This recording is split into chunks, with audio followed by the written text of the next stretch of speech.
Nintendo's history with emulation has been tumultuous, to put it lightly. From stamping out ROM websites to outright shuttering community emulation projects, Nintendo seemingly doesn't want people to experience its history without official approval. While this would be fine if the company regularly updated its online service with titles from its back catalog and provided them in the best possible quality, that's not the reality we live in. This was made clear last week when Nintendo launched a 17-plus version of its Nintendo 64 app for Switch, and the results, well, they make a strong case for the benefits of piracy. The 17-plus N64 app launched with two games that are iconic to Nintendo's 5th generation console: Turok Dinosaur Hunter and Perfect Dark. Neither is emulated particularly well, but Turok has a fantastic remaster available on every platform that is easily accessible. Perfect Dark, on the other hand, is limited to either the Xbox 360 remaster or the shoddy version Nintendo thought was fine enough for mass consumption. Now, I understand to the vast majority of people, playing older games isn't something they really want to do. A lot of people view video games as disposable entertainment, and I'm not trying to convince anyone they are wrong. I do think there are artistic merits to the design decisions made for older games on older hardware, but I understand that times have changed. Sometimes it could be hard to go back and re-experience an old game when the industry has changed so rapidly and you've likely grown as a person. I don't like the same stuff I did 24 years ago, for instance. That said, the way Perfect Dark has been dumped onto Switch Online without much care is truly infuriating. There has been a worrying trend for the past few generations that remakes are the only way older games can truly shine. While not everyone is on board with that mentality, Night Dive Studios is a perfect example of trying to preserve gaming history. You can find people within every facet of this industry who think that way. I've had discussions with people in games media who simply refuse to play anything that is older than 10 years old, and we all remember when PlayStation's ex-president Jim Ryan asked, why would anybody play this with regards to PS1 and PS2 classics? What does this have to do with Perfect Dark on Switch? Well, if you're already of the mindset that old games are crap because of their age, Nintendo's latest addition to Switch Online would absolutely reaffirm your belief. It's truly shocking that in 2024, with hardware that is vastly superior to the N64, the version of Perfect Dark available on Switch is demonstrably worse than its original release. To be fair to the N64 app, there are some improvements that come from software emulation being much more mature now, but the majority of the experience is utterly unacceptable. Right out of the gate, fans with knowledge of the N64 original will notice that the Switch Online version has lower audio quality. It's not even close to what the N64 could provide, though sadly, this isn't even a new issue on Nintendo's service.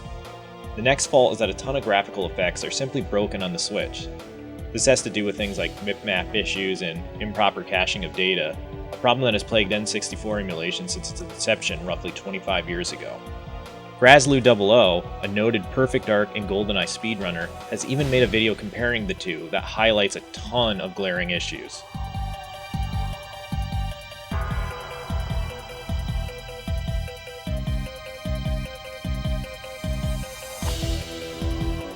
The real kicker to this is that the extra input delay that is inherent with HD displays makes Perfect Dark feel practically unplayable.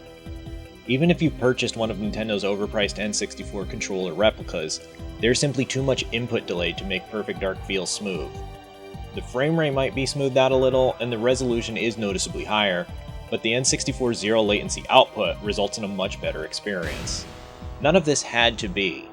Emulation on a low-spec PC is entirely possible, and it provides far more authentic and pleasing results with Perfect Dark. If you don't want to go down the enhancement route, a decompilation PC port exists, and it's pretty incredible.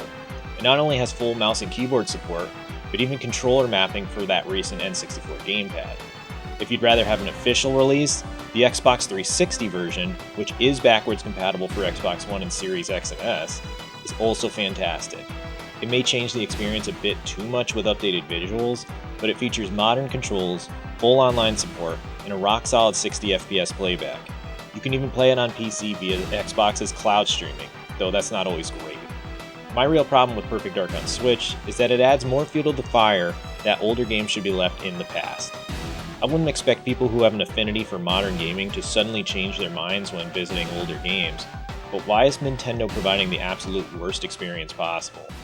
If you never played Perfect Dark before and the Switch Online version is your first outing, you'd likely assume the game was always trash. Just so people don't assume I'm dogpiling Nintendo here, Sony also has to carry some of the blame. The company recently released a batch of PS2 games for PS5 that feature a new iteration of its emulator, and those are also plagued with issues.